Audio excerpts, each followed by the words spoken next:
شاعر اللہ ہے کہ جس کے لیے قرآن مجید کا سورہ ولادیات اتر آیا. ولادیات صبحن فالموریات قدحن. قسم ہے علی کے اس دوڑتے ہوئے گھوڑے کی کہ جب دوڑتا ہے تو ناک سے فراٹے بھرتا ہے. قسم ہے علی کے اس زلجلہ کی کہ جو اپنے سموں کو زمین پر مارتا ہے تو زمین سے چنگاریاں پیدا ہوتی ہے.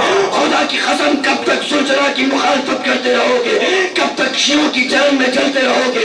کب تک شیعوں کی عزاداری سے حسد کرتے رہو گے؟ علی کا زلجلہ تو وہ ہے کہ جس کا ذکر اللہ نے تمہاری عبادتوں میں شامل کر دیا.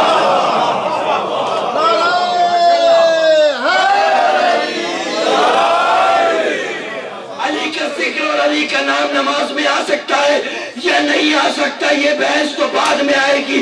پہلے یہ ثابت کرو کہ علی کے گھوڑے کا نام نماز میں شامل ہو سکتا ہے کہ نہیں ہو سکتا. یہ مسجد ہے جس میں مسلمان نمازیں پڑھتے ہیں، یہ کیا ہے؟ یہ شبیہ ہے خانہ خدا کی. من پسند عالم سے یہ شبیہ ہے خانہ خدا کی جس کا طواف مسلمان کرتے ہیں. اور یہ خانہ خدا کیا ہے؟ کہا یہ بھی شبیہ ہے بیت المعمور کی. توجہ ہے نا پوری آخری مسجد شبیہ بیت اللہ کی اور بیت اللہ شبیہ بیت المعمور کی. ہمیں نہیں پتا کہ بیت المعمور کیا ہے. مسلمانوں کے قبلے کو خانہ خدا کہتے ہیں، فرشتوں کے قبلوں کو بیت المعمور کہتے ہیں.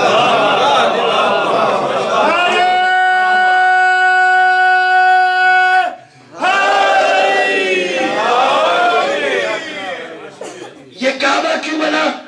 یہ قبلہ کیوں بنا؟ کیونکہ علی نے اللہ کے گھر میں ظہور فرمایا تو پروردگار عالم نے اسے مسلمانوں کا قبلہ بنا دیا.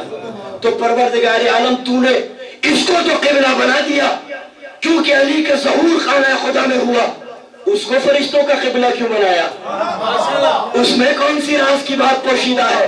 مجھے نہیں پتا کہ جب آدم کو سیر کرائی جا رہی تھی آسمانوں کی تو جبرائیل امین سے پوچھا کہ جبرائیل یہ کیا ہے؟ کہا حضور یہ بیت المعمور ہے جس کا فرشتے طواف کر رہے ہیں، جو قبلہ ہے فرشتوں کا. کہا میں دیکھنا چاہتا ہوں بیت المعمور آخر قبلہ کیوں بنا ہے فرشتوں کا. کہا آپ دیکھنا چاہتے ہیں تو ٹھیک ہے، آئیے میں آپ کو خانہ بیت المعمور میں لے کے جاتا ہوں. بیت المعمور کا دروازہ کھولا گیا تو سامنے کیا دیکھا کہ نور کا ایک تخت ہے جس پہ نورانی بیوی جلوہ افروز ہے. کہا یہ کون بیوی ہے جبرائیل؟ کہا یہ بظاہر آپ کی بیٹی ہے، بباطن آپ کی ماں ہے. اس لیے کیونکہ جو رسول کی ماں ہو سکتی ہے فاطمہ ان جانتی ہوں میں ابھی فاطمہ تو میری بیٹی نہیں ہے، میری ماں ہے. تو جو آخری رسول کی ماں ہو سکتی ہے وہ آدم کی ماں کیوں نہیں ہو سکتی؟ بظاہر آپ کی بیٹی ہے، بباطن یہ آپ کی ماں ہے. کہا اس پہ یہ سر کا تاج کیسا ہے نورانی؟ کہا یہ اس کا بابا مصطفیٰ ہے. کہا یہ کانوں میں جھمکے کیسے ہیں؟ کہا اس کے بیٹے حسن اور حسین ہے. کہا یہ نور کا گلے بند کیسا ہے؟ کہا یہ اس کا شوہر علی ابن مرتضیٰ علی ابن ابی طالب علیہ السلام ہے. تو جو قبلہ بنا بیوی کی وجہ سے فرشتوں کا، جب اس کی تجلی زمین پر پڑی اسی جگہ پر حضرت ابراہیم نے خانہ خدا کی دیواروں کو بلند کر دیا. تو جو قبلہ ہے فرشتوں کا جب اس کی تجلی زمین پر پڑتی ہے تو مسلمانوں کا قبلہ کہلاتا ہے. عظمت محمد و آل محمد پر بلند ترین صلوات پڑھ دیجیے.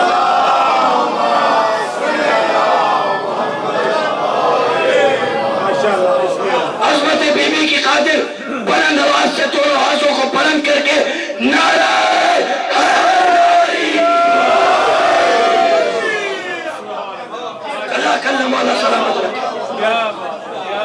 جب دو خاندان آپس میں بحث کرتے ہیں نا تو اسے کہتے ہیں مفاقرہ. جب دو شاعر آپس میں بحث کرتے ہیں نا تو اسے کہتے ہیں مشاعرہ. جب سچا جھوٹے پر لعنت کرتا ہے نا تو اسے کہتے ہیں مباہلہ. اسلام کی خبر نجران کے عیسائیوں کے کانوں میں پہنچی. بھائی آخر کون سی وجہ ہے کہ جس کی بنا پر یہ اسلام بہت تیزی سے پھیل رہا ہے؟ تو سب کی زبانوں پر ایک ہی چیز تھی کہ یہ اخلاق مصطفیٰ ہے جس کی بنا پر اسلام پھیل رہا ہے۔ تو یہ فاخرانہ لباس، بادشاہوں کا لباس پہن کر مدینے میں آ گئے۔ انہوں نے یہ سوچا کہ یہ بھی کوئی بادشاہ ہوں گے جنہوں نے نبوت کا دعویٰ کیا ہے، بظاہر ہے یہ بادشاہ حکومت حاصل کرنے کے لیے۔ جب یہ پہنچے تو رسول اسلام نے ان کو دیکھا کہ یہ بادشاہ سمجھ کو مجھ کو آئے ہیں، دنیاوی بادشاہ، تو رسول اسلام نے ان سے رخ پھیر لیا۔ جب باہر نکلے تو ایک بزرگ مل گئے، عموماً یہی مل جایا کرتے تھے پہلے۔ کہا اتنے بڑے بادشاہ کے دربار میں بنا وکیل کے؟ کہا ہمیں کیا معلوم، ہم تو نجران سے آئے ہیں۔ کہا مجھے وکیل بنا لو، تمہارا یہ ہار بہت خوبصورت ہے، قیمتی لباس بہت اچھا ہے، اور ہاتھوں میں جو انگوٹھی ہے اس کا تو جواب ہی نہیں ہے۔ اگر تم مجھے یہ دے دو گے تو میں تمہارا وکیل بن جاؤں گا اور رسول کی بارگاہ میں لے جاؤں گا۔ انہوں نے اپنا لباس اور اپنا سارے زیورات اور ساری انگوٹھیاں اتار کے ان کو دے دی۔ اب جو یہ لے کے رسول السلام کی خدمت میں گئے تو رسول نے وکیل سے بھی منہ پھیر لیا، موکلوں سے بھی منہ پھیر لیا۔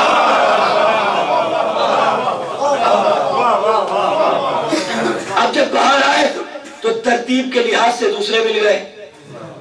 کہا بڑے میاں پاگل ہو گئے ہیں، ان کی عقل ٹھکانے پر نہیں ہے، ضعیفی کا عالم ہے۔ کہا ان کو کیا وکیل بناتے ہو، مجھ کو وکیل بنا لو، کل سے زیادہ تھوڑی سی فیس لگے گی، میں اندر سے بھی سفارش کروا دوں گا۔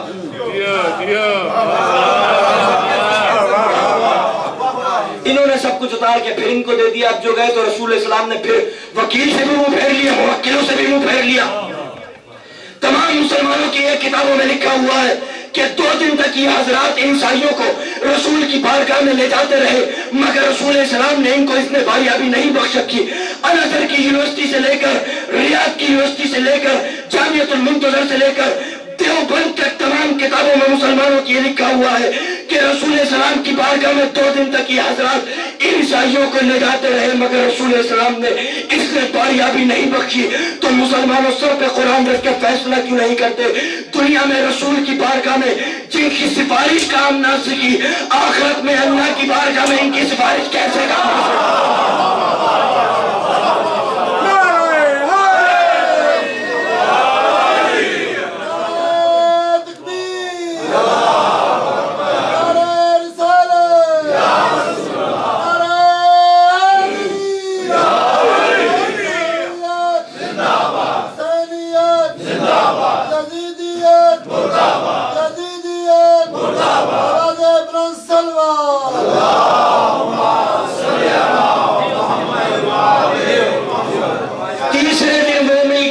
پہلے دن مل جانا چاہیے تھا۔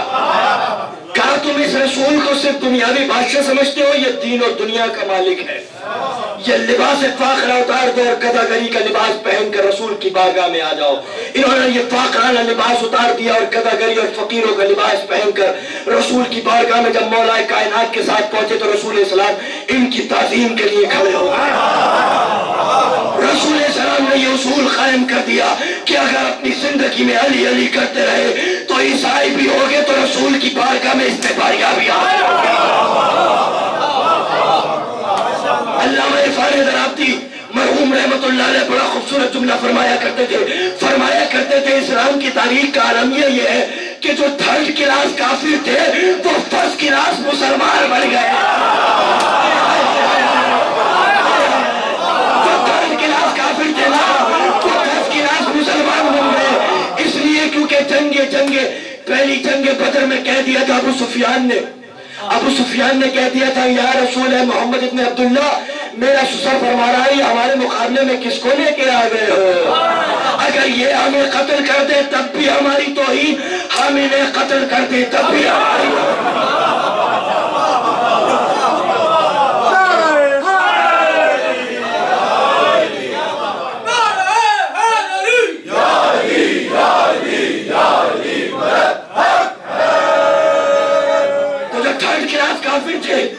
وہ 1st کلاس مسلمان بن گئے۔ اور دوسری طرف یہ عالم تھا کہ علی جانتے تھے کہ نبوت کی نظر کیا چاہتی ہے، نبوت کا مزاج کیا ہے، اسی لیے ان سے کہا کہ یہ لباس اتار دو اور گداگری اور فقیروں کا لباس پہن کے آ جاؤ، اور رسول کی بارگاہ میں اس میں باریابی تمہیں حاصل ہو جائے گی اگر علی علی کرتے رہے۔ اگر عیسائی بھی ہوئے تم تو رسول کی بارگاہ میں اس میں باریابی حاصل ہوگی۔ اسی لیے تو ہم ان کو رسول کا وارث اور جانشین کہتے ہیں کیونکہ ان کے سطح شعور ایک جیسا ہے۔ اگر سطح شعور ایک جیسا نہ ہوتا